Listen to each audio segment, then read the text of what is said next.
The remote hearing of the Capital Investment Committee for March 16th is called to order. This remote hearing is taking place in accordance to House Rule 10.01 and is being live streamed by the House Public Information Office.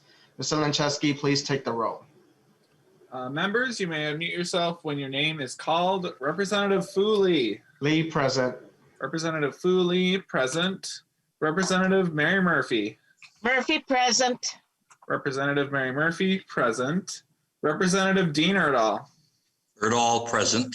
Representative Dean Erdahl, present. Representative Esther Abaje. Present. Representative Esther Abaje, present. Representative Kayla Berg. Present. Representative Kayla Berg, present. Representative Greg Davids. Davids, present. Representative Greg Davids, present. Representative Keith Frankie. Frankie, present. Representative Keith Frankie, present. Representative Mike Freiberg. Present. Representative Mike Freiberg, present. Representative Rick Hansen. Rick Hansen, present. Representative Rick Hansen, present. Representative John Hewitt. Present. Representative John Hewitt, present. Representative Leon Lilly. Lilly, present. Representative Leon Lilly, present. Representative Eric Lucero. I'll have to grab my hat for the day. Representative Eric Lucero, present. Representative Rena Moran. Present. Representative Rena Moran, present. Representative Nels Pearson. Pearson, present. Representative Nels Pearson, present. Representative Donald Raleigh. Raleigh, present. Representative Donald Raleigh, present. Representative Jordan Rasmussen. Rasmussen, present. Representative Jordan Rasmussen, present. Representative Liz Ryer. Ryer, present. Representative Liz Ryer, present. Representative Nolan West. Present. Representative Nolan West, present. Representative Jay Zhang. Representative Jay Zhang. Members, with the conclusion of the roll call, please mute your devices. A quorum is present. Thank you, Mr. Lanczewski. A quorum is present. Representative Murphy, do I have a motion to approve the minutes for Yes. March 11th? Yes, Mr. Chair, I move approval of the minutes for March 11th as printed. Representative Murphy moves approval of the minutes for March 11th. Any discussion? Hearing none, those in favor say aye. Aye. Those opposed say nay. The motion prevails and the minutes for March 11th are approved. Members, today we will hear many bonding bills on the wastewater infrastructure, water infrastructure and flood mitigation, and these are on an informational basis only, and each members that's presenting will have 5 minutes with one presenter. First up is Representative Johnson. He has 2 bills. The first one will be House File 176. Welcome, Representative Johnson, and proceed with your testimony. Chair Lee, members, it's a privilege to be back in front of this committee again. It's been a couple of years. The first bill I have is a request from Shorewood Park Sanitary District in Chisago County on Rush Lake. It's the total cost is $1.9 million. It deals with cleaning up not only Rush Lake, but cleaning up the entire, a good portion of and helping the lower St. Croix River watershed district. This is not a municipal sewer system. This is a sewer district.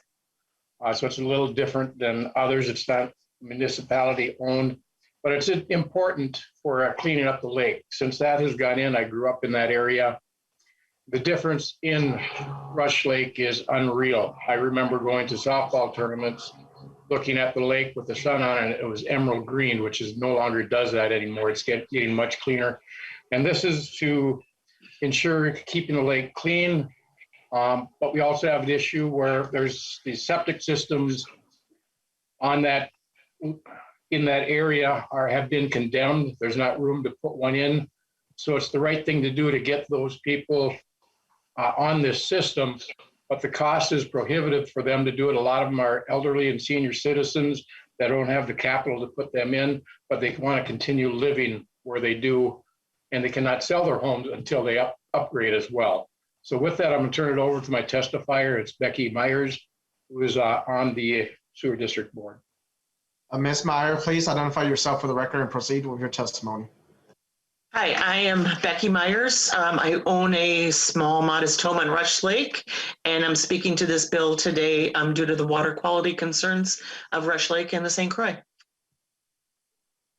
Do I proceed? Yep, please proceed. Yep, go ahead. Okay, so HF 176 and SF 139 addresses the deteriorating water quality of Rush Lake, Rush Creek, and the St. Croix River. Rush Lake is number 36 on MPCA's 2021 project priority list of 231 critical wastewater projects, so it's up there. The bill support $1.9 million, as Representative Johnson said, in state funding to assist extending the community sewer system around part of Rush Lake and to upgrade and expand the wastewater treatment pond. The top priority is extending the sewer to eliminate failing private septic systems. The second part of the project is to upgrade and expand the treatment pond to lower dangerous phosphorus levels. Rush Lake is located in the lower St. Croix River watershed, a short distance west of the St. Croix River in Chisago County, and it's about 55 miles north of the Twin Cities. Rush Lake feeds directly into the St. Croix River through Rush Creek, and that's its major outlet. The Shorewood Park Sanitary District is a community sewer system established in 1982 on the eastern shore of Rush Lake, serving 98 homes. The original purpose was to improve the water quality of the lake by eliminating failing septic systems and reducing sewer discharge into the lake. The community sewer has successfully accomplished this mission for over 30 years. In 2018, additional homeowners explored the idea of expanding the sewer system by adding 23 modest lakefront homes, all very close to the water. In fact, I'm like 40 feet away. This would allow closure of more private septic systems and eliminate more sewage from entering into the watershed. The expansion properties were formally annexed into the district in March of 2020. Many of these septic systems have been tagged as failing and non-compliant by Chisago County, who incidentally is 100% behind this. This project is critical to the water quality of the entire lower St. Croix River due to private septic systems that are impairing the water quality of Rush Lake and Rush Creek. Due to the lake's impact on the St. Croix, Mississippi rivers, improving Rush Lake will benefit the entire southeastern region of Minnesota, including much of the metro area, east central and southeastern Minnesota. Kind of a fun fact, Rush Lake is the largest lake in the I-35 corridor between Forest Lake and Lake Superior. It's actually two lakes side by side connected with a channel. It's one of the major fishing and recreation lakes close to the metro area. The public boat launches are filled with visitors from the Twin Cities and a wide area of Minnesota all summer long. Rush Lake and Rush Creek have been on MPCA's inventory of impaired water since 2002. This is due to the nutrient load and elevated phosphorus levels. In 2010, a finding of unacceptable E. coli levels was also added for Rush Creek. Removing private septic systems from the lake shore is essential to reversing these conditions before the lake is unsafe for swimming, as well as preserving the St. Croix River. To date, over $126,000 in residents' monies have been spent for legal and engineering fees to get this project started. So as a result of these efforts, the project is now shovel ready. Construction could begin this spring if the remaining monies can be obtained through straight appropriation during this legislative session. The project can be accomplished by smaller local contractors creating local jobs. Some of the contractors have been idle due to COVID and are ready to start. The project could be completed by the end of summer with improvement in water quality beginning soon thereafter. The project is cost prohibitive. It simply cannot proceed without state funding, and it's unfair to burden homeowners with such an enormous cost. We're looking at upwards of $45,000 per home, when it will benefit a much wider community. Most homeowners are retired and on a fixed income, like yours truly. And this is a public health and natural resource issue. As I said, without state funding, the project won't happen. Water quality will continue to deteriorate and it could become unsafe for swimming and other activities. In conclusion, we must save our lakes and rivers now before it's too late. The St. Croix River will be directly impacted by these funds, and this is one step forward to benefit us now and for future generations. Thank you, Ms. Myers. Representative Erdahl. Thank you, Chair Lee and Ms. Myers. I'm going to ask a question that I would be asked to all, and what that is: where are you on the PFA rating list? Do you have any idea what that is? And so that I don't have to ask this question to everyone, I would like you to, future testifiers today, to note that that's something that we'd like to know. So if you could bring up your PFA rating as we go through this, that would be appreciated. Ms. Myers. First, I'm going to ask, is Tim Corby on the call? Yep. Yeah, we are number 36 on the PFA list. Okay, thank you. Yes. Representative Murphy. Or Mr. Chair, Ms. Myers, I'm a little bit confused about, you keep saying homeowners. Are there also cabins on this lake where people are just coming for weekend kind of things? And are these homeowners living there 12 months a year? Ms. Myers. There are some cabins, but the majority are permanent homes. I'm trying to think of probably a percentage. Well, if you could get that information to us, that would be helpful to me. Thank you, Right Representative Murphy. And Ms. Myers, please forward that information to Ms. Jenny Nash when you have that available. And we have to move on to the next bill. Representative Johnson, House File 1447. Please proceed. Chair Lee, members, House File 1447 is a request from the city of Braham for water infrastructure request. Braham is, I have actually worked on some of the water and sewer lines and with the sewer project when I was lived in that city. The city the infrastructure is in rough shape, and it's cost prohibitive for the city to do all they need. I'm going to have City Council Member Seth, sure I'm going to butcher his name, Zettlinger, proceed with this. Council Member Zeltinger, welcome to the committee. Please identify yourself for the record and proceed.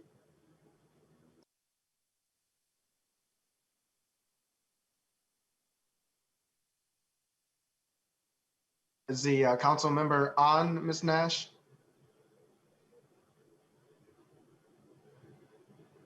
He is, yes. Is the council member on mute, or? I'm going to ask him to unmute. But he is here. He's been admitted into the room. Council member, I see that you're Okay. on mute. How about right now? now. Can you hear me now? We can hear you. Please identify yourself and proceed. Okay, good morning. So I'm Seth Zeltinger, council member, City of Braham, also the president of Franson Bank in Braham here. Braham's a town of about 1,800 people, growing right now. We have an industrial park that is making some headway, selling a couple lots, and the residential scene here in town is growing as well. We have, as Senator Johnson mentioned, very old, aging infrastructure here in town. The total cost to clean this up would be in excess of $20 million. The city just can't reasonably address this on its own without suffering any sort of undue financial hardship. So we'd like to look to the state for some help in that regard. The total request here to get this thing cleaned up would be just north of $20 million. About a little over 12 million of that would be for the water, and a little over 8 million would be for the wastewater. More than 80% of our wastewater collection system is very old, crumbling clay tiling that has far exceeded its expected life. Numerous water mains are cast iron with lead fittings. Failing water treatment facilities and the lack of modern automation drive unnecessarily high labor costs. So Braham's located on the above a high water table. Braham straddles the edges of two major watersheds with water flowing into the Mississippi via the Rum River and the St. Croix via the Snake River. This area is an especially vulnerable environmental location. So one thing I think we're proud of in Braham is we've never requested money from the state, as far back anyways as anybody can remember. So I think we've been very prudent with our handling of our money from a fiscal standpoint. It's just that we're really in need of a lot of help. A lot of you may know Braham as a basketball city. We've had 5 2A championships here in the last 15 years with both boys and girls basketball. We're also known as the pie capital of Minnesota. So that honor was presented upon Braham in 1990 by Governor Rudy Perkich. So over the years, we've addressed some water infrastructure issues, emergencies and development needs. For instance, the current water tower we have in town right now went up in 2009, and we have a drinking water treatment plant that came online 5 years earlier.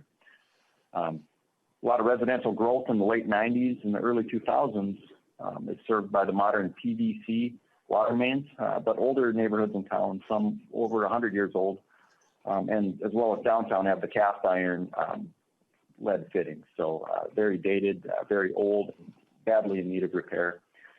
Council member, can I have you wrap up? Yes. Yeah, we have a lot of emergencies that come up all the time. I know this, for example, we had 6 changes to a certain lift station just this winter when it was really cold. So again, very prudent, we feel, from a fiscal standpoint, and we'd just like to be considered going forward. Appreciate everybody's time here. Council member, and then Representative Johnson, any closing comments? Chair Lee, members, this is an important issue for the city of Braham. Like I said earlier, I've actually worked on some of the lines. The clay lines are cracked and leaking in the sewer system. The city has a lot of infiltration from groundwater, causing increasing problems. As the council member said, we also have the city still has some of the cast iron with lead in their water mains that need to be replaced. It's an issue not only for this to clean the environment, but also for the safety of the citizens of that city. It's just that the cost is so prohibitive that the city, the size of it, cannot afford to do that without assistance from the state. So thank you.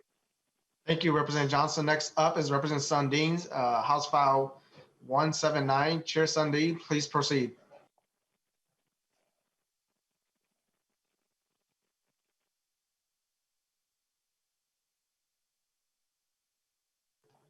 Chair Sundin, you're on mute right now. That's my best speech of the day.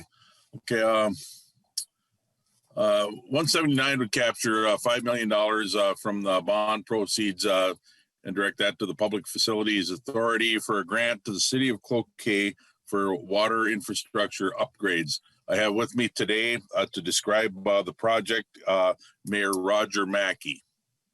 Mayor Mackey, why don't you identify yourself and proceed?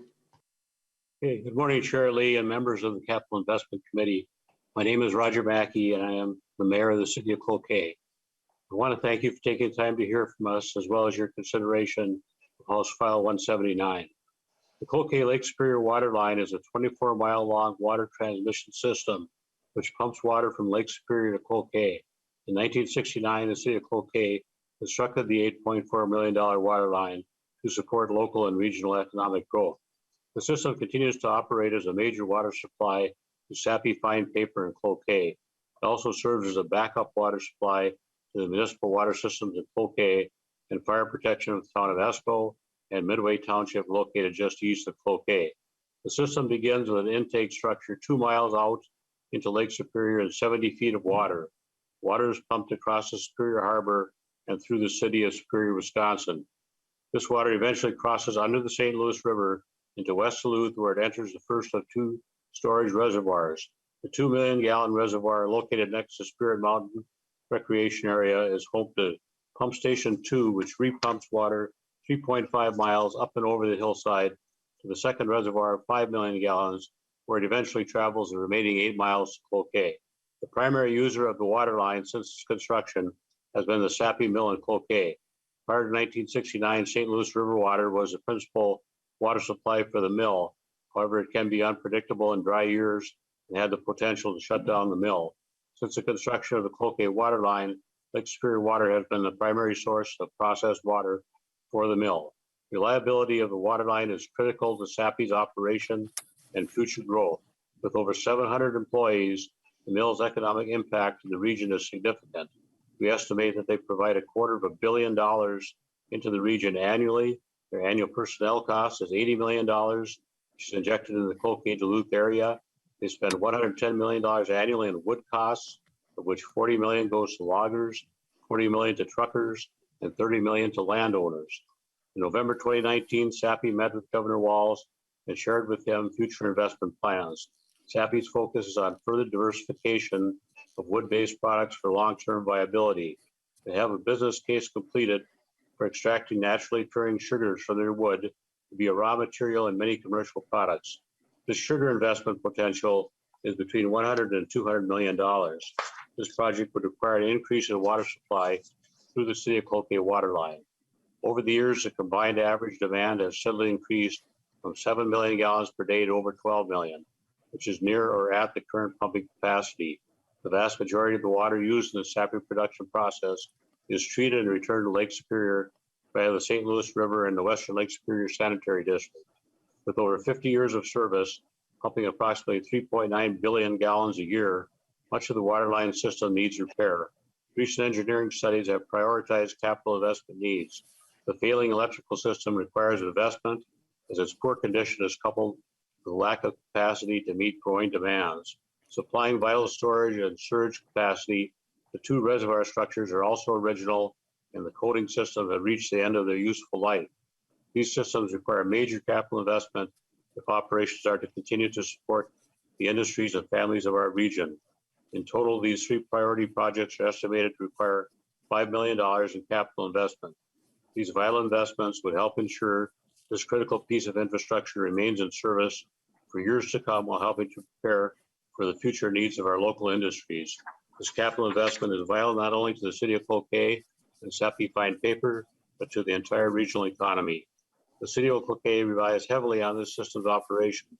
With an annual operating budget of nearly $2.8 million, the revenues from this operation fund 8 to 10 full-time equivalent city jobs. By sharing equipment and staff between the water line and other in-town operations, Cloquet keeps costs low, providing benefits and services to both local industries and our residents, which would otherwise be economically infeasible. As this project is not for drinking water, it is for processed water, we are not eligible for PFA funding. Once again, thank you for your consideration. I would be open to any questions from the committee. Thank you, Mayor Mackey, and I just want to remind members and testifiers on the request from Representative Erdahl, if you can let us know what is your number on the PFA list, and if you don't have that information right now, please follow up with the committee so that we can share that. Chair Sundin, any closing comments? Thank you, Mr. Chair and committee. This is an important project for the city of Cloquet and the surrounding area. You hear a lot of bills, but I'm really looking forward to the bonding tour. This is a very unique water delivery system, and I think it'll be exciting for people to see just exactly how this delivery system works. It's very unique. So we'll see you in the summer bonding tour, I'm sure. Thank you, Chair Sundin. Next up is Chair Fischer. Please proceed. Thank you, Chair Lee. Thank you for committee for the opportunity to present House File 720. This is a bill for pre-design, design, construct, furnish a new wastewater lift station in Birchwood. Birchwood is a small city in my district, 355 homes, approximately 882 people, located on the shores of White Bear Lake.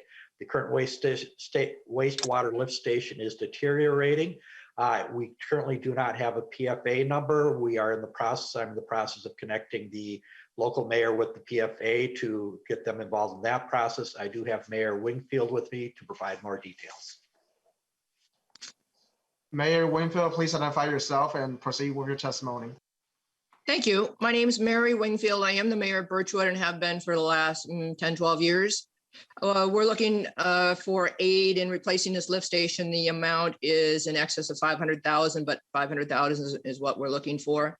The entire town is served by this lift station. Another lift station flows into this one, but this serves the entire town. It's located at the base of a hill, not more than 150 feet from White Bear. There is a drainage ditch that runs directly to White Bear from there. There's a 10-foot drop. We've been able, fortunately, to avoid any disasters in the past, except for one time. We want to avoid another disaster. This lift station was rebuilt 20 years ago. We did everything we thought was right. We've been maintaining it with new pumps. The electronics have been upgraded with SCADA system and replaced regularly.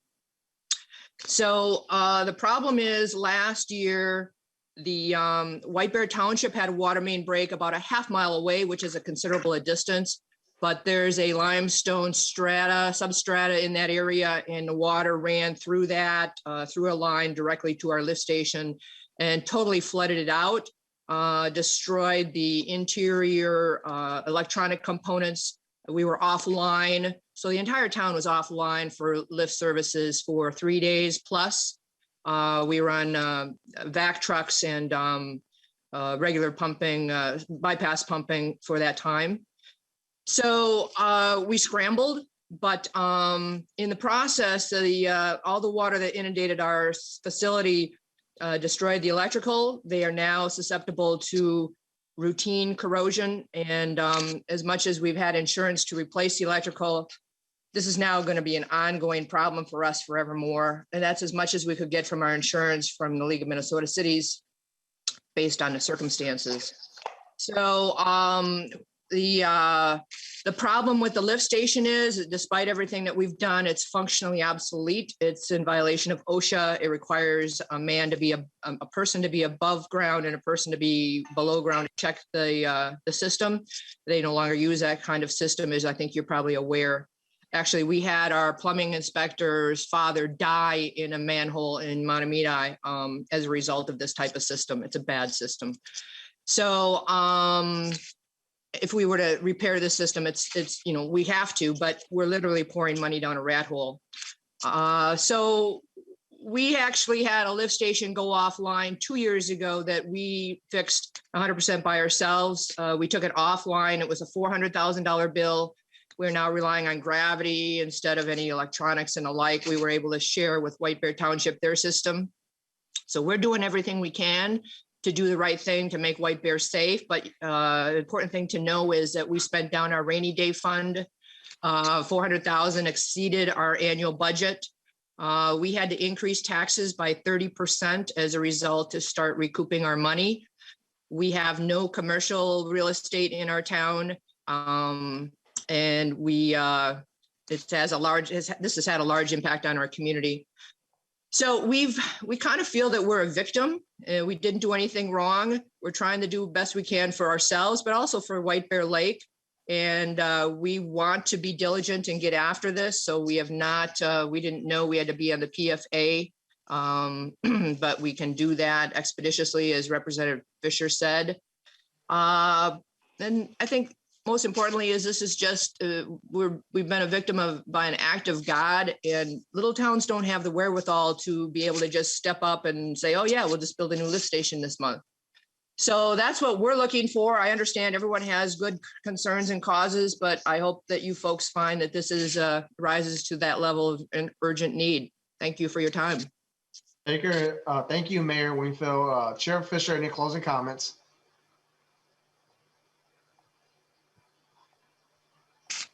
Thank you, Chair Lee. Thank you for committee for consideration. This is a lift station that when it does run into problems, does not have a lot of capacity. We're looking for assistance to help move forward in this project. Thank you. Thank you, Chair Fischer. Next up is Representative Fredrick. Please proceed. Thank you, Committee Chair, members. House File 1100 is to provide $100 million to the Public Facilities Authority's grant and loan programs. Minnesotans value clean water, whether that's city wastewater, drinking water, stormwater systems. All of those play an essential role in ensuring Minnesota's waters are clean. The previous bonding cycle, money was provided to the PFA, but more is needed. Over the next 20 years, the Pollution Control Agency estimates that about $4.12 billion is needed in wastewater infrastructure needs. And then according to the Minnesota Department of Health, there's approximately a $7 billion need for clean drinking water infrastructure. And so this bill would go to help fund some of these projects statewide.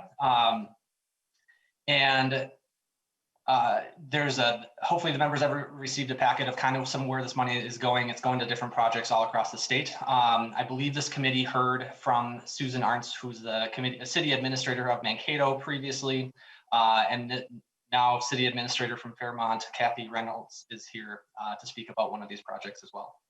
Ms. Reynolds, please identify yourself and proceed. Morning. Thank you, Chair Lee, members of the committee. I am Kathy Reynolds, the city administrator for the city of Fairmont, and I'm here on behalf of the city of Fairmont as well as the Coalition of Greater Minnesota Cities, talking about kind of what the PFA and the Public Facilities Authority bonding and the grants mean to communities of our nature. Fairmont is currently working on a $19.7 million project to upgrade our wastewater plant. It'll keep our plant operational and also help us remove phosphorus from the water as required by our MPCA permit. Without the PFA grants and loans, we cannot afford to complete these projects. Fairmont is a community of approximately 10,300 individuals, but more importantly, when we look at our water and our wastewater projects, we have approximately 4,600 utility customers. Those utility customers are, through their rates, are paying for in these projects as they come up. We continue to work with it, but we're looking at this $19.7 million project, and as Representative Fredrick said, we have additional projects coming down the road. We have an additional phase 2 on this project will be another $18 million in approximately 5 to 8 years to once again to continue to maintain those upgrades to our system that are required by ongoing regulatory requirements. In addition, there's water and wastewater infrastructure requirements. Our community alone this year raised our wastewater rates an average of 25%, with an expected increase of 5% in 22 and 3% going out over the following years, just to be able to fund these projects that we see coming up down the road. In addition, our water rates went up over 25% this year, with additional increases expected in future years to be able to fund these ongoing requirements. And these are needed to meet the ongoing permitting requirements and also to fix the aging infrastructure, as other people have testified to on their projects to date. So not only do we have the $19.7 million project, we have additional projects of $18 million on the wastewater side coming up. We're working on a $6 million project currently on the water side with the decommissioning of lime ponds. The ongoing needs and requirements in order to ensure that we have clean water and maintain the regulatories is a huge burden on communities of our size, and it's what you see throughout greater Minnesota. And we continue to have that limited rate base to apply to and pay for these upgrades that are needed. They are costly and they're required in order to ensure that we have the clean water and we're maintaining those regulatory requirements. Ms. Reynolds, can I have you wrap up, please? Yes, thank you. The point source implementation grants, the green infrastructure grants available through these, along with the PFA loans at the lower interest rates and the decreased costs of issuance, are critical to communities like Fairmont in order to maintain these products. And we appreciate everyone on your consideration of this bill. Thank you. Thank you, Ms. Reno. Representative Fredrick, any quick closing comments? Thank you, everybody. Communities all across the state have identified different needs to address clean drinking water, and I ask for your support in the bill's entirety. Thank you. Thank you, Representative Fredrick. Next up is Representative Kresha, House File 1240. Please proceed. Thank you, Chair and members of the Capital Investment Committee. Just quickly, I don't have any testifiers with me. They actually had some things that they were dealing with. So at a late minute, they had to bow out. But this is for the City of Randall's water distribution and wastewater collection systems. And to date, they have currently applied on the PPL list, are waiting to hear back on their scoring and where they're going to be. But they're a couple weeks out from that application. So I don't have all the information on where they would be on the PFA list. The transient pipe used for the system is an asbestos product that has a life expectancy of 50 to 75 years. Currently, they are in the process of replacing their pipes, their gas lines and their water lines, and they anticipate this to be over $3.5 million. And so that's why you see the number that you have here. They're looking for consideration of part of that. The rest of it, they'll be raising with fees and other dollars that they're going to find. So I'm asking for assistance on behalf of the residents, which consists of many elderly and low-income individuals, to help fund this project. This is a town of 650 people with a long history in the district. And as I said, mostly retired couples and families, and just looking for your help. So I'm not going to belabor this. I'm hoping that we can get on the bonding tour. And I know there's also many other good projects, and I'm going to try to help you with your scheduled date, Mr. Chair. Thank you, Representative Kresha, for your succinctness. And for members, if you do want to request a bonding tour, please reach out to Ms. Nash, and I'm hopeful that we will be able to get on tour this year. Thank you, Representative Kresha. Next up, we have Representative Munson, House File 1549. Thank you, Mr. Chair, members of the committee. This is for a request for Madison Lake.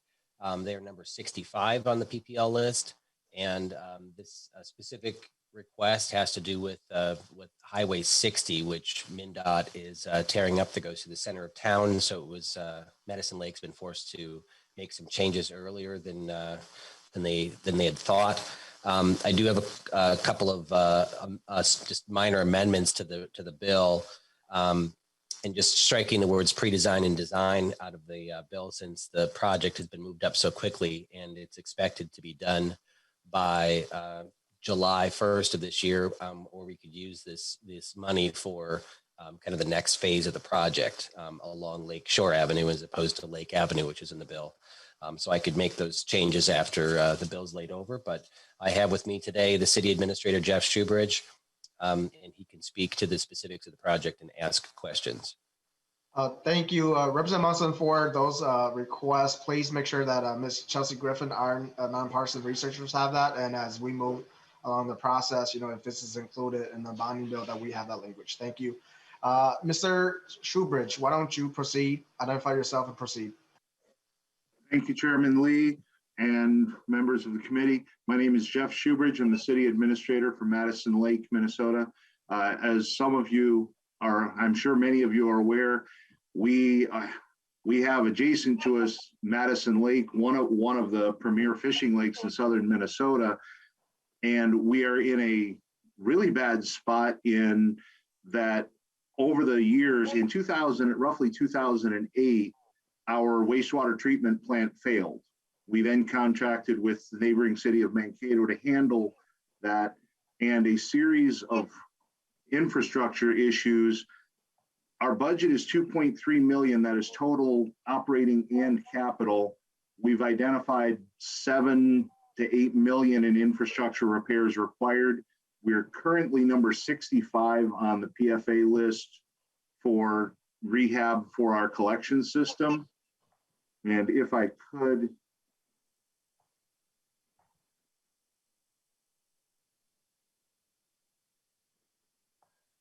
here I have a copy of a map that shows, and if you look, and I hope my mouse is actually coming through, in this section right here, as you see, it's very close adjacent to the side of the lake. We have infrastructure in the lake side. Our ask I go to sleep every night hoping that I don't get that call that our infrastructure has failed and that we've had an issue with the lake. So our ask is that for assistance to replace the infrastructure in Lake and Main, it's phase 2 of the project. As Representative Munson mentioned, MnDOT came through with Highway 60 and forced us to move faster with our with the project than anticipated. So the portions that are currently listed are no longer viable to move forward with the project as the timelines don't line up. Again, this would be phase 2. Our ask is going to be about $460,000. The total portion of the project on the PFA list is $2.5 million. And currently the city cannot do this without state assistance. Our current debt load is roughly $7.5 to $8 million. Our debt payments are $667,000 a year out of, again, our $2.3 million total budget. And that really does kill any opportunity that the city has to be able to fix the problem. The entire southern side of our city has aging infrastructure. It's at the end of its useful life. As an example, we've had 4 water main breaks in probably 6 months. This is a section that we just cut off the last piece. And we're just asking for help to be able to do the right thing by Madison Lake. We're a contender for the Governor's Fishing Open for next year. We're hoping to hear in April where that would be. And we are just in desperate need to be able to get our infrastructure in line with modern. Everything south of Highway 60 is in excess of 80 years old. So Shoebridge, can I have you wrap up, please? Yes, sir. It's red clay pipe, and we really just want to do the right thing by the lake and southern Minnesota. Thank you, sir. Representative Munson, any quick closing comments? Thanks, everyone, for your consideration. Thank you, Representative Munson. Next up is Representative Drazkowski. Thank you, Mr. Chair. Good morning. We bring before you this morning House File 1881. It's the City of Zumbro Falls. It's $400,000. The City of Zumbro Falls in 2010 was under 9 feet of water from the flood of 2010. That area in consideration here is part of that. The residents had to shoulder a bunch of that cost, and we'll have Mr. Matt Mose, who is the city engineer, talk about the details. But to Representative Erdahl's question, Mr. Chair, the city of Zumbro Falls is not on the PFA list. We have tried to get on the PFA list. They're a town of 200 people. And for some reason, and I've talked to PFA extensively about this with the mayor, and they are unable, the city is too small to be funded for this project through PFA. So Mr. Mose could go into more detail, Mr. Chair. Thanks. Thank you, Representative Drazkowski. Mr. Moe, please identify yourself for the record and proceed. Thank you, Mr. Chairman. My name is Matt Mose. I'm with Bolton & Mink, and I am the city engineer for the city of Zumbro Falls. And I'm speaking on behalf of the mayor, who's enjoying some warm sun rays somewhere south right now on vacation. I'm happy to be here. And so just for some quick background, I sent some information, 2 PDFs to the committee that you should all have, so I will not put them up on the screen. One is a map, and the second item is budget for our project. And first off, on the map, and just to talk through that, is that the area highlighted in red is the reconstruction area within Zumbro Falls. And you'll see the green sanitary sewer lines on the map, and that's really the focal point here for what we're going to be talking about. So Zumbro Falls identified several years ago that, like we had just heard a little bit ago, that they've got a sanitary sewer system that's about 110 years old by our best accounts. It's a clay pipe. It's cracked, broken. We've had it televised. We've reviewed it. It's in bad shape and needs to be repaired. And going back to the flood of 2010, as Representative Drazkowski had mentioned, damage can be attributed to that flood as well. Along the lines of discussions about the project, MnDOT came along a few years ago and indicated that they're going to do a pavement rehabilitation and reconstruction project between US 52 and US 63, right along Trunk Highway 60. So what the city did is they collaborated with MnDOT, and we decided that we are going to hold off on our sanitary sewer repair or reconstruct project, and we're going to time it with MnDOT's project. And by doing that, the city entered into a cooperative agreement with the state so we could have our project correlate directly with the state's project. So what's happening now is that the city's sanitary sewer project, which is in dire need of repair, we're going to be able to save on costs of the road removal and replacement because the state is going to be doing that as part of their project. And the state within Zumbro Falls will be removing all the pavement, replacing the pavement, redoing the sidewalk, redoing the drainage system. And the city's responsibility will be for the sanitary sewer system and a few, some minor water service line repairs. So there will be a cost share component to the project for the city as they collaborate with the state on the project, as well as their standalone costs.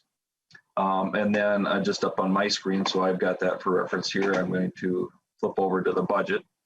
I did provide a budget to the committee, and Representative Drazkowski had asked me to put together a budget to share. And what I did is I created 9 major line items identifying the costs in 2022 dollars as we anticipate them to be. So you see it's just slightly over $400,000. The request is for $400,000. The city has, as Representative Drazkowski mentioned, the city has explored PFA and USDA funding. Those types of funding programs are utility specific, where our total dollar amount is way more than just utilities. There's more items involved. And also in those discussions, as Representative Drazkowski had mentioned, and working with the mayor as well, is that the funding thresholds that PFA and USDA has our dollars for those utility specific items are below those funding thresholds. We can get into those details if there are any questions about that based on the thresholds. So the remaining option is a standard municipal bond issuance. And where we went with that and talking with the city's financial advisor and working closely with that gentleman is that a common borrowing metric is $5,000 per capita. And the city's population is 204 people, $850,000 of debt. That makes our per capita debt at just over or almost $4,200. An additional $400,000 of debt would drive us up to just above $6,100. What that means is that it takes us from takes us into an uncomfortable area because being above the $500 or $5,000 per capita creates a more expensive. It can create more difficulty in getting a loan later on and increased costs. Mr. Malls, can I have you wrap up, please? You bet. So that's I'm at the end of my discussion here. So really what I wanted to, I guess the last thing is the city's been very frugal with their money. And this is an opportunity that would really help the city be able to participate in this project. So thank you everybody for your consideration. Representative Erdahl, quick question.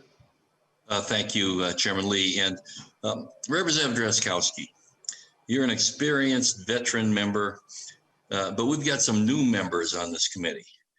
And as someone making a request, would you please explain to them the importance of bonding to these small cities like Zumbro Falls for projects like this?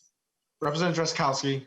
Thank you, Mr. Chair. Representative Randall, I wouldn't expect anything less from you, sir. For the new members, I don't vote for a lot of bonding bills, and Representative Randall, absolutely, this is something that is going to burden the people of Zumbro Falls so badly, and had the flood not come through, they wouldn't have been in this situation, but they don't even fit on the list for PFA, so it's a very important situation for them. Thank you, Mr. Chair. Thank you, Representative Drazkowski. I'm going to use that as your closing comments too. And so for testifiers, please keep your remark to within 5 minutes, understanding that your member is taking some of your time too. Representative Torkelson. Well, good morning, Mr. Chair. Thank you for hearing House File 1142. It's a great pleasure to be back before the Capital Investment Committee today. And congratulations on your work, Chair Lee. I know how challenging it is to move things along. In light of that, I do have a testifier to testify to this bill who will do a very nice job. I have Carrie Nexke. Please identify yourself and proceed. Good morning, Mr. Chair and committee members. My name is Carrie Nepsky. I'm the Executive Director for Area 2 Minnesota River Basin Projects in Marshall, Minnesota. Speaking today on behalf of House File 1142, we are requesting $1 million for our continued work of floodplain management within southwestern Minnesota. And I will keep my comments brief as for the sake of time and for the other testifiers.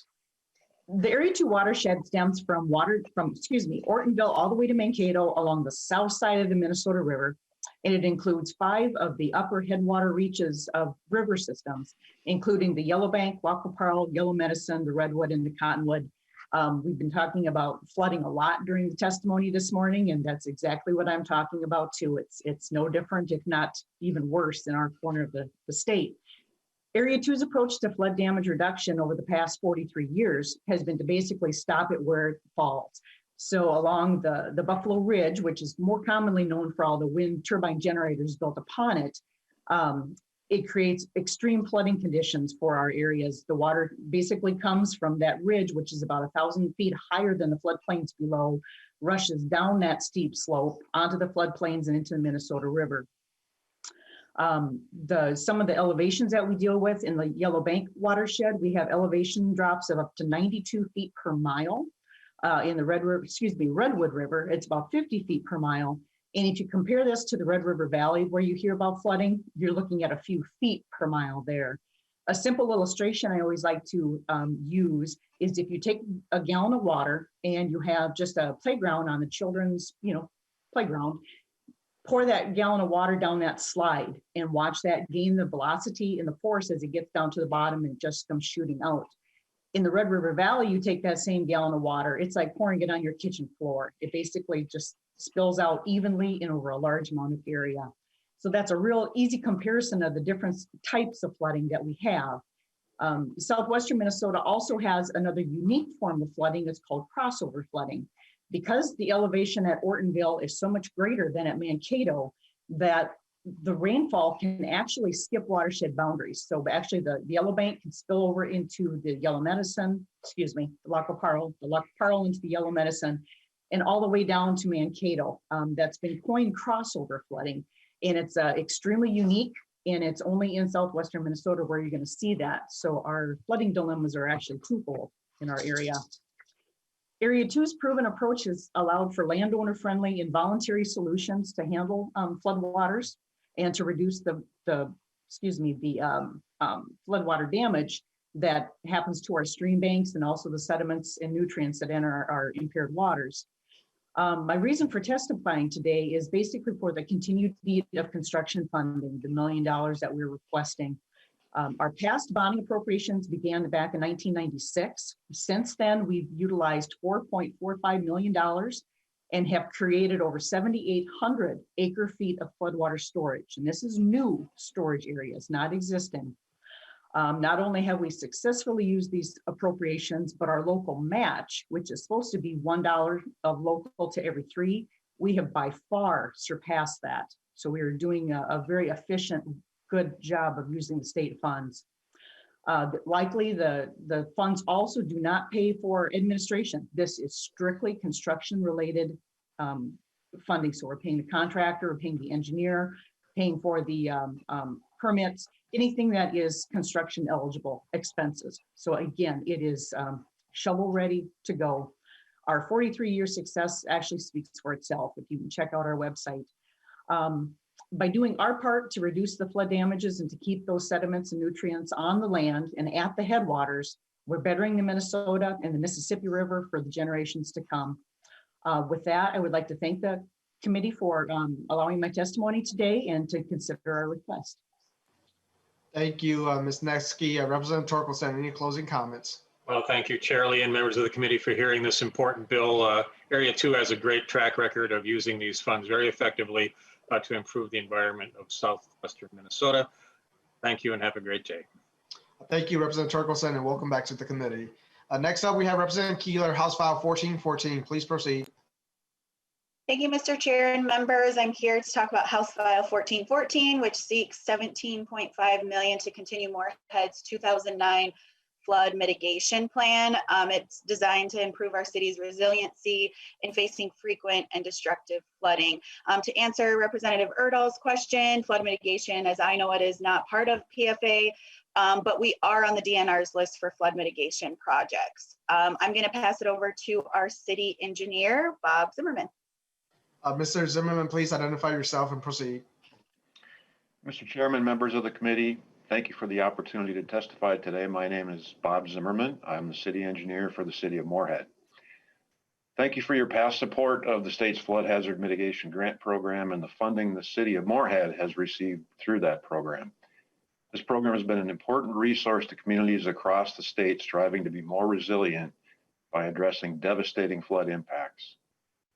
Delay not only increases cost, but perpetuates the risk that can be mitigated by these projects.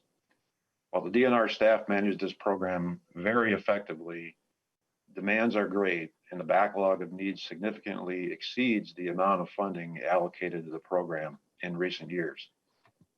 Since the 2009 flood of record on the Red River at Moorhead and subsequent major floods in 2010 and 2011, the city has successfully acquired over 270 at-risk properties and constructed almost 13 miles of levees. Although we've made great progress, we still have some work left to do. There are 5 flood mitigation infrastructure projects remaining in the city's flood mitigation plan. More details of each of those is listed in our briefing sheet. The total cost of those projects is $17.5 million. These remaining projects within city limits are compatible with and needed to work in conjunction with the larger FM area diversion project. That $2.7 billion project is funded primarily by the federal government, the state of North Dakota, the city of Fargo, North Dakota, and Cass County, North Dakota. Bids for the public-private partnership or local portion of the project consisting of the diversion channel are anticipated to be awarded this spring, and the Corps of Engineers is on schedule to complete its portion of the project consisting of the upstream dam.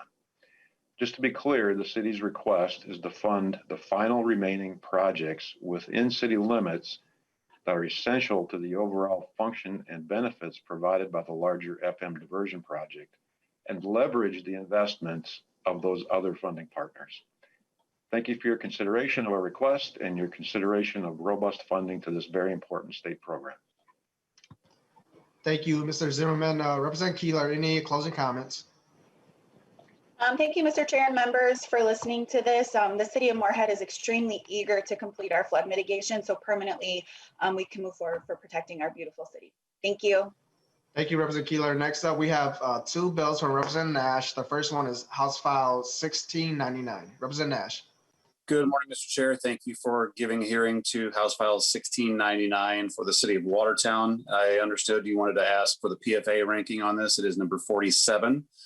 It is a bill that I will allow its mayor from my district, Steve Washburn, to describe, and then I will close up. Mayor Washburn, please identify yourself and proceed. Thank you, Chair Lee, and thank you, Mr. Nash, for supporting our bill today. And also thank you for the entire committee for your time today. Wastewater treatment projects, as you know, are critical to ensure healthy communities, enable economic development, and protect the environment. Watertown is a small but growing community with a population of around 4,700, and we're located about 26 miles west of Minneapolis. We are considered part of the Twin Cities metropolitan area from a regional planning perspective, but we're too remote to be part of the Met Council wastewater treatment system. So as a result, we must own and operate our own wastewater treatment facility, which is why we're here today asking for your support. We have been planning to upgrade and expand our wastewater treatment facility for about 10 years because we knew the facility was at its end of life from 2 main perspectives. First off, it was releasing too many pollutants into the Crow River, And second, it did not have the capacity to support our growing community needs. For the past 4 years, we've submitted applications through the PSIG process only to watch other communities get funded instead of our project. Each year, I'd hope that the legislature would include us in the PSIG program, and each year we got passed over. To date, we've invested over $780,000 to get ready for this project, and we submitted full engineering plans that have been approved by the Minnesota Pollution Control Agency, making our project shovel ready. Our community cannot afford this large project by ourselves. We have a lot of senior citizens and that live on fixed budgets, of course, and we have roughly about 15% of our population that live below the 185th federal poverty level. And without your help, many of the most vulnerable in our community could not afford the price of basic water and sewer services. Funding this project is not only important for Watertown, though, it'll also have an outsized impact on the region. Our facility emits too many pollutants into the Crow River, as I said before, and the Crow River is one of the state's most polluted waterways and part of the Mississippi and Lake Pepin watershed. In fact, according to the Minnesota Pollution Control Agency, 46% of the phosphorus and up to 53% of the sediment from the Mississippi River comes from the Crow River. So obviously this project will have a big impact on that whole watershed district. The bottom line is we need some funding to help move this project forward. My community cannot afford the full cost of such a large project. We have everything ready and are just waiting for either full PSIG funding or some special legislation. And again, Mr. Chair, I'd like to thank you. I'd like to thank the committee and especially Mr. Nash for his support. And I turn it back over to Mr. Nash. Thank you, Mayor Washburn. Seeing no further questions, Representative Nash, any closing comments on this bill? Yeah, thank you, Mr. Chair. And this 1699 is very important for the reasons that the mayor shared. But additionally, Carver County is one of the fastest growing counties in the metro. And Watertown is a very desirable place to live. And we would like to be able to assist them and in the same effort be very environmentally responsible given the output of their current facility. So I appreciate your hearing this and hope for your support. Thank you, Representative Nash. Next up is Representative Nash's bill, House File 1700. Please proceed. Thank you, Mr. Chair. House File 1700 is for the city of Carver, just to the south from Watertown in my district. This is for a levee improvement, and I do have a testifier, but I will give you a very quick overview. This is a public safety concern for a piece of public infrastructure. The city of Carver has really fought hard to avoid having this levee break over time, and Mayor Courtney Johnson is here to give you great detail into that, and I would be available for questions afterwards. Welcome, Mayor Johnson. Please identify yourself and proceed. Thank you, Mr. Chair and members of the committee. My name is Courtney Johnson. I'm the mayor of the city of Carver. I'm here today to give you a brief overview about our levee project. Carver is a community of just under 5,000, which is located in the Southwest Metro on the Minnesota River. It's that river that literally put the city of Carver on the map. We were the last stop for steamboats from St. Paul, where until they would hit the rapids, so they couldn't travel any further upstream. Carver's levee was constructed after the historic 1965 flood, which damaged 50 historic structures in downtown Carver. It was the best of a small town coming together to solve a problem, and in this case, build a levee through a volunteer effort of the community's residents. The result of this community effort, however, is a levee which is non-conforming and wasn't properly engineered. Engineering plans and specifications do not exist for our levee. Our levee is non-conforming because the slopes are too steep. The freeboard height isn't sufficient, so it isn't tall enough. There isn't any internal drainage, and there's vegetation and structures within the levee's 15-foot clear zone. These deficiencies led to the city of Carver's removal from the Army Corps' levee safety program. And what that means is that the building owners within the 100-year floodplain must have flood insurance, which is ridiculously expensive. It also means that these property owners are limited to the extent of the improvements that they can make to their homes. And then there's the ever-present possibility of this aging piece of infrastructure failing. If the levee fails, the total loss for public infrastructure, private residences, and businesses in the floodplain is nearly $15 million. The additional the cost to secure the levee would be significantly more than that. And while I'm asking for support from the state legislature, I think it's important for you all to know that the city of Carver is invested in this project as well. We spent over $1.2 million in improvements to our levee, which include the levee improvement concept plan and improvements to our stormwater lift stations and drainage systems. From Afton to Redwood Falls, I know there's a great case to be made for funding these types of projects. Carver has a concept plan to correct the levee deficiencies I listed previously, and this work will lead towards levee certification by FEMA. A few of you walked Carver's levee with me and then Chair Representative Murphy during the 2019 bonding tour, and I hope that you'll come out again to see our levee.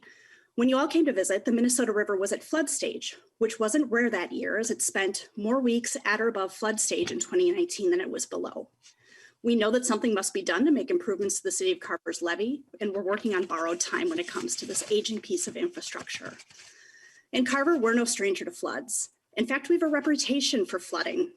When our city manager, Brent Merrick, was leaving his previous role in the city of Winstead to come to Carver 11 years ago, he was gifted a life preserver because in the city of Carver, we have that reputation that it always floods. I'm asking for your support because our small town does not have the resources to do this project alone. I'm looking for the state of Minnesota's help to modernize an aging piece of infrastructure and to preserve a piece of history and to protect homes and businesses. To address Representative Fischer's question, because our levee doesn't deal with sanitary and drinking water, it doesn't have a PFA number. However, we are on the DNR's list for flood mitigation projects. If you have any questions, I'm happy to answer them. Thank you for your time. Thank you, Mayor Johnson, and thank you for hosting us, I believe 2 years ago when we came by to the city of Carver. Representative Nash, any closing comments? Yeah, thank you, Mr. Chair. Wanted to point out briefly that in years past, the community has come together to build sandbags during a time of flooding. It would be great if we could make it so that they don't have to worry about losing businesses and homes and lives.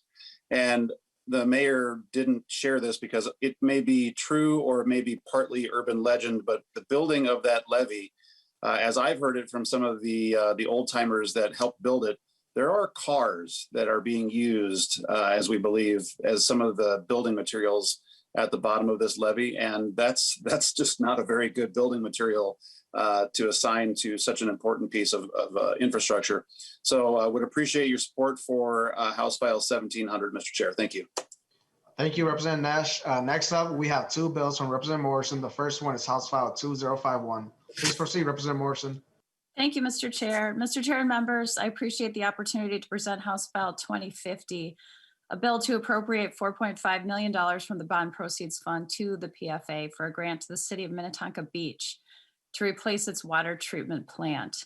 Minnetonka Beach is a very small city of 230 households whose water treatment plant was built in 1958 and has now exceeded its life expectancy. There are components of the facility that are no longer operational, do not comply with current safety codes, are deteriorating, or have exceeded their expected useful life. In order to continue to provide its residents with clean water, the treatment plant must be replaced. And the project is on the PFA list, and the city of Minnetonka Beach is working with PFA, but it's currently below fundable range. And Mr. Chair, I do have the mayor of Minnetonka Beach here to testify today. Mayor Lindstrom, please identify yourself and proceed. Thank you and good morning. I am Jackie Lindstrom, Mayor of the City of Minnetonka Beach. Representative Morrison, stated most of our needs. We are almost a small town, you might say. Again, 230 households. Our current debt load is $5.1 million. We have a replacement water tower under construction and should be completed the end of this year. That was due to corrosion, interior and exterior tanks. So we have multiple infrastructure issues all coming to fruition all at one time.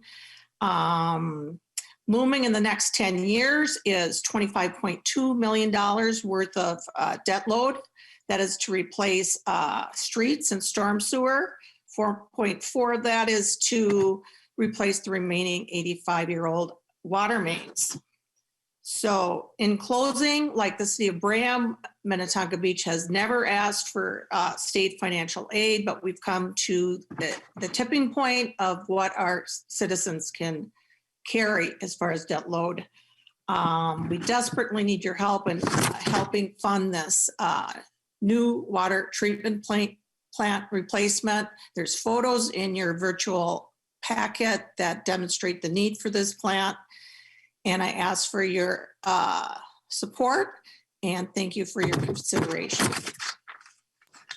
Thank you, Mayor Lindstrom. Seeing no questions, Representative Morrison, any closing comments on this bill?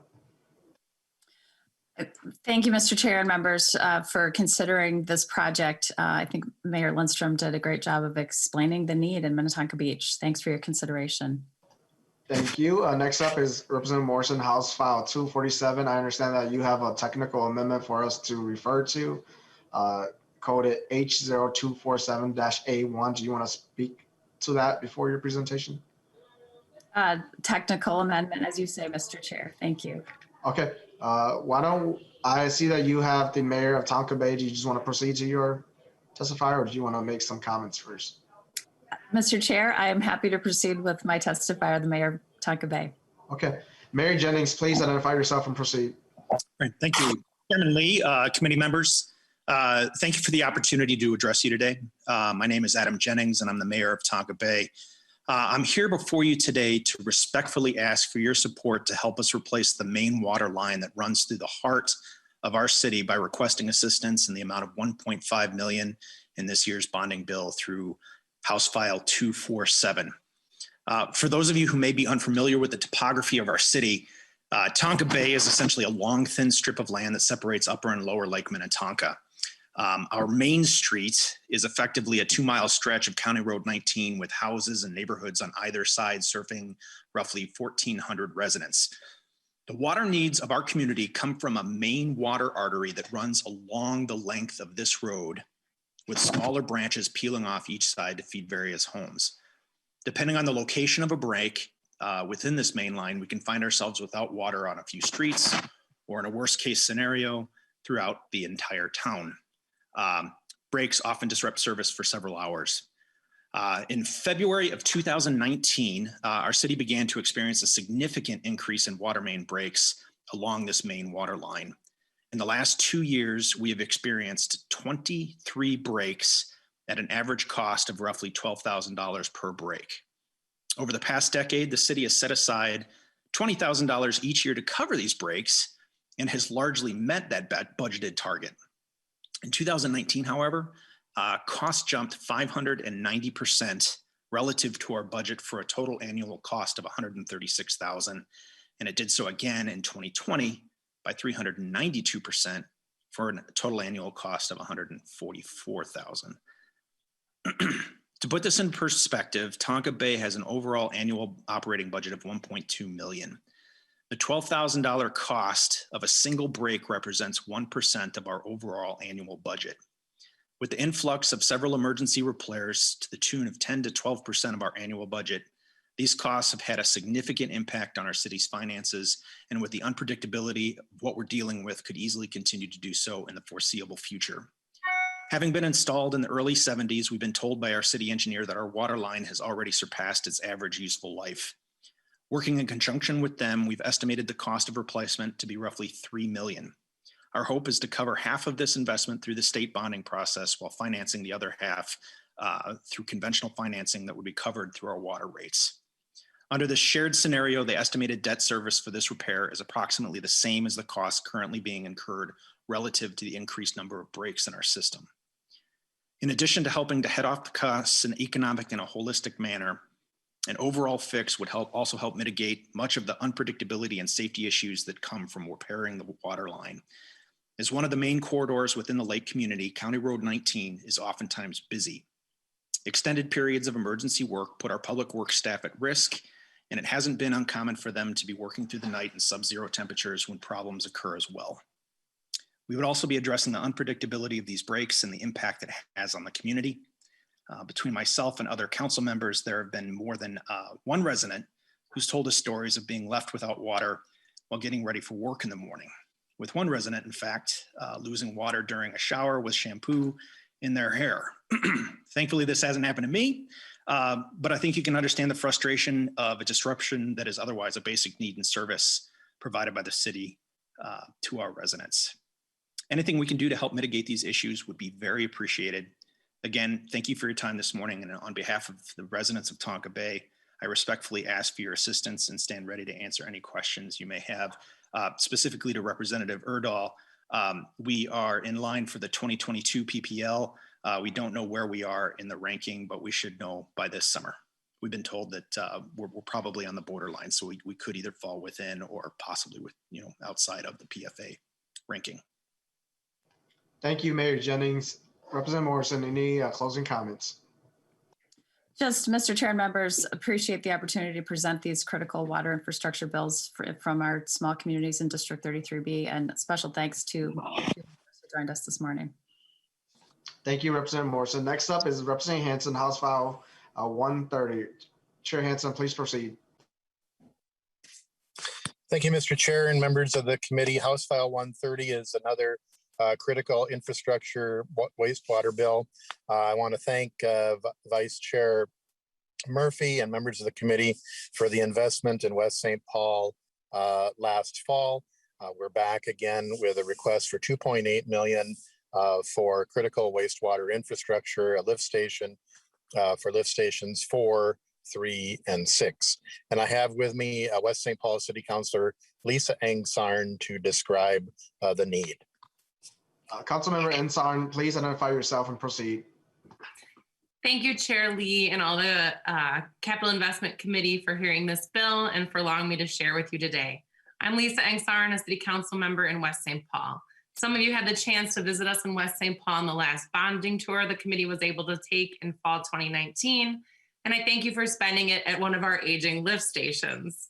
I was very impressed with those of you who are willing to descend the spiral staircase into the depths of the lift station. If you were there, you'll remember it. As we share with you today, this critical wastewater infrastructure that is part of a greater regional system is in dire need of repair. A significant portion of West St. Paul owned utility infrastructure is between 60 to 100 years old and is in need of replacement. We are here hoping to find relief and aid from you for our citizens. Our community has made exceptional efforts in improving this infrastructure to the tune of $7.9 million in the last 10 years as part of a regional inflow and infiltration system and private lateral repairs in their homes. This work was required of us by Met Council, but we're making incredible strides, and now we're even assisting other cities in achieving their goals in this area. But we're asking for your help for $2.83 million appropriated for wastewater infrastructure improvements in West St. Paul from bond sales. So this is to construct upgrades to lift station 4, construction replacement of force main 4, and to design and construct the replacement of force mains 3 and 6. I know you've heard it from West St. Paul before that we are not in a position to take on any additional debt, so I won't belabor that point. But we're also 11th from the bottom on tax capacity out of 65 suburbs and 20% below the mean. The Met Council parameters, which are great for the environment and we are striving to achieve, are challenging for the city to achieve independently. Our sewer rates are higher than any community to which we've run rate comparisons. Our ratepayers and taxpayers need assistance in order to keep up with inflow and infiltration requirements and force main replacements set forth by the Met Council. So we hope for your support on this bill, House File 130. Thank you to Representative Hansen for authoring this bill and all of you on this committee for considering. And thank you, Chair Lee. Thank you, Councilmember Angsarn, for hosting us last year too. Chair Hansen, any closing comments? Thank you, Chair Lee, and to Representative Erdahl's question. As you know, it's very difficult for urban or suburban communities to get ranking on the PFA list. So we're within the Met Council. The city of West St. Paul has a very large debt of approximately $30 million for having to pay for a state highway that goes through the city. So its capacity, as the councilor said, for paying for these things is extremely limited. We'd ask for your support to help with water quality in our community. Thank you, Chair Hansen. And members, that's all for the bills that we have for today's committee hearing. Next meeting is Thursday, March 18th at 8:30, and we'll be hearing bills on the outdoors, health, and the historical building related bills on an informational basis only. Having no business before us, this meeting is adjourned.